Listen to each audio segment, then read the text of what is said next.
देखा जाए question number 1 from exercise 19.12। अब 1.3 एक्चुअल में क्या दिया गया है, बोला गया इंटीग्रेट करने के लिए दिया गया था इंटीग्रेशन ऑफ dx अपॉन लिखा गया है आपका x स्क्वायर माइनस 9। सो इसे कैसे इंटीग्रेट किया जाएगा, तो एक्चुअली में इसे इंटीग्रेट करने के लिए आप 9 स्पेशल इंटीग्रल में से भी अगर लेकर चले जाओगे तो उससे भी इंटीग्रेट हो जाएगा। लेकिन इस चैप्टर में जो है हम लोग को यूज करना है पार्शियलाइजेशन।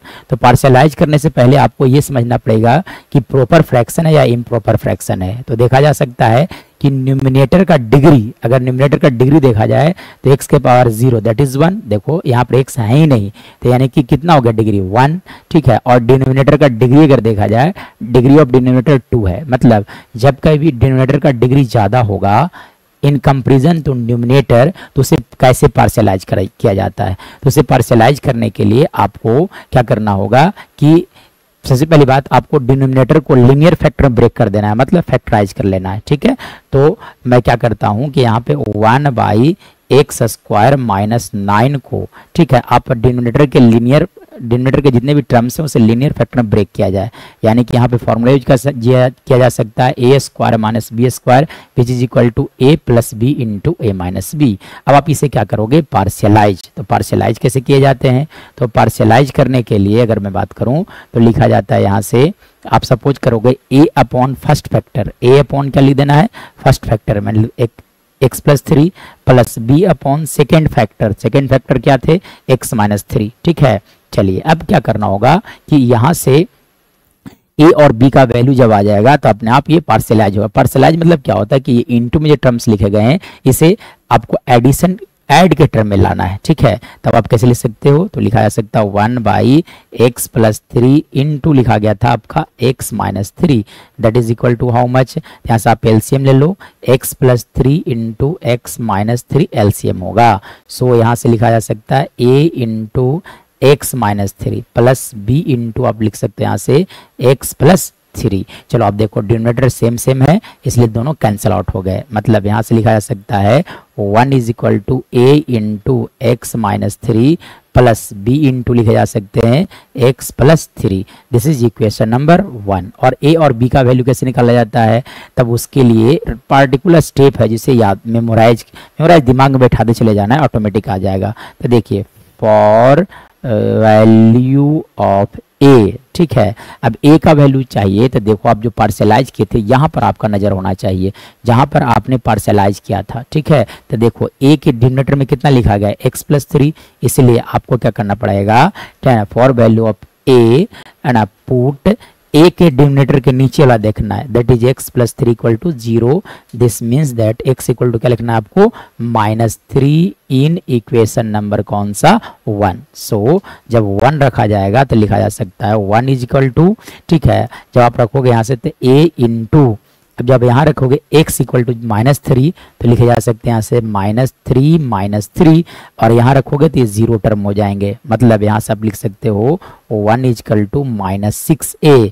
मतलब फाइनली यहाँ से लिखा जा सकता है कि a का जो वैल्यू आएगा that will equal to how much minus a by 6। चलिए अभी a का वैल्यू आया।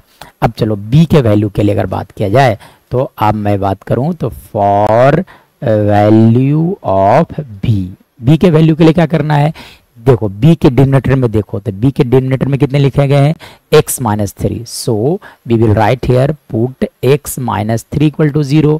This implies that x equal to 3 in equation number कौन सा 1, ठीक है। चलिए तब x से क्या रखा जाए 3 है ना, तो देखो 1 इज इक्वल टू क्या लिखे जाएंगे, जब यहाँ पर आप 3 रखोगे तो 3 माइनस 3 0। यानी कि जब b का वैल्यू निकालना है तो b के पास रखना है, a के पास रखना ही नहीं है क्योंकि 0 हो जाएंगे। तो यानी कि b इंटू आप लिख सकते हो यहाँ से 3 प्लस 3, यानी कि यहाँ से लिखा जा सकता है 1 इक्वल टू 6b। मतलब b का जो वैल्यू लिखे जाएंगे that is equal to 1 by 6। मतलब अगर मैं बात करूँ तो यहाँ से लिखा जा सकता है 1 बाई एक्स स्क्वायर माइनस 9 को आप लिख सकते हो a, क्या लिखा गया था a बाई लिखा गया था आपका x प्लस 3 प्लस क्या लिखा गया था b by x minus 3 as you can see from here, ठीक है। यानी कि a का वैल्यू कितना आया माइनस 1 बाई 6 अपॉन लिख दिया यहाँ से x प्लस 3। b का वैल्यू कितना आया 1/6 अपॉन लिखा जा सकता है यहाँ से x माइनस 3। चलिए अब देखो तो ये x स्क्वायर माइनस 3 को इंटीग्रेट करना थोड़ा सा मुश्किल था, लेकिन अगर मैं बात करूं इसे जब पार्शियलाइज किया गया तो अब इंटीग्रेट करना बहुत ही ईजी हो चुका है। कैसे इंटीग्रेट किया जा सकता है? सो क्वेश्चन के अनुसार चला जाए तो क्वेश्चन में क्या दिया गया था, इंटीग्रेट करने के लिए बोला गया था dx upon x square minus 9 को इंटीग्रेट करना था। ठीक है, तब आप इसे न इंटीग्रेट कर करके जो आपने पार्शियल जो टर्म्स बनाया उसे इंटीग्रेट कर दो। मतलब आप लिख सकते हो 1/x स्क्वायर माइनस 9, ये देखो 1/x स्क्वायर माइनस 9 के जगह क्या लिखा जा सकता है, ये वाला टर्म लिखे जा सकते हैं। तो पहले मैं लिख देता हूँ पॉजिटिव वाला टर्म को, तो 1/6 अपॉन x माइनस 3 माइनस आप लिख दो यहाँ से 1/6 अपॉन लिखे जा सकते हैं x प्लस 3 का होल इनटू समझे जा सकते हैं dx। मतलब मैं यहाँ से अगर बात करूँ तो 1/6 जब आप कॉमन ले लोगे तो यहाँ से लिखे जा सकते हैं 1/6 इनटू साथ साथ इंटीग्रेशन दोनों जगह पे लाया जाए तो यहाँ से लिख सकते हो dx upon x minus 3 minus integration of dx upon लिखे जा सकते हैं x plus 3 into dx with bracket close. मतलब आप लिख सकते हो यहाँ से 1/6 इंटू चलिए 1/x that is equal to है ना 1/x। मतलब आप जानते होंगे कि जब कभी इंटीग्रेशन रहता है f dash x upon fx रहेगा तो इसका इंटीग्रेशन डायरेक्ट लिखा जाता है log mode fx plus c होता है। मतलब ये fx मतलब नीचे वाला, इसका डिफरेंशिएशन d के साथ मल्टीप्लाई होगा तो log मोड fx मतलब log mode x minus 3 minus log mode यहाँ से लिख सकते हो आप x plus 3 plus 6 plus c। ठीक है, और चलो अब एक लॉगरिदम का बेसिक सा फॉर्मूला होता है कि log a माइनस अगर log b होगा तो इसके इक्वल टू लिखा जाता है log a by b। So we can write here from here 1/6 into लिखे जा सकते हैं log a minus log b that is equal to log a minus b divided by log a minus b।